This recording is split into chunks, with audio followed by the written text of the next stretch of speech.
Guys, gumawa kami ng message kay Mayor. Dinamay ko yung lolo ko, kunyari.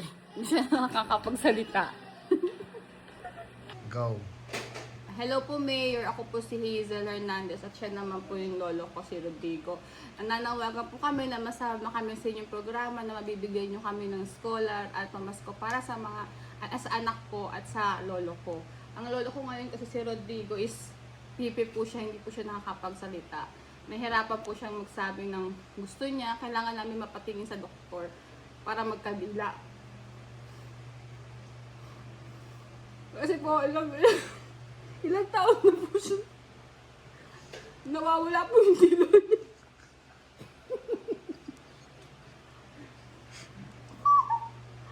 Naghanap po kami ng dodo.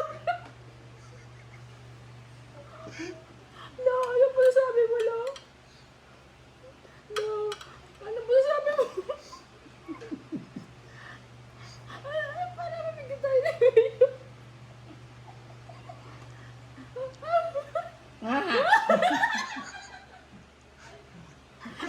Gano'n lang po siya nang gano'n sa amin. Piling dapat galit siya.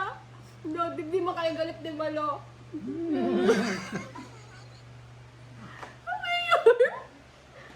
Sana may makapag-greet po sa amin. Salamat po. Alam mo, huli mo sasabi niyo, Lo. Ewan.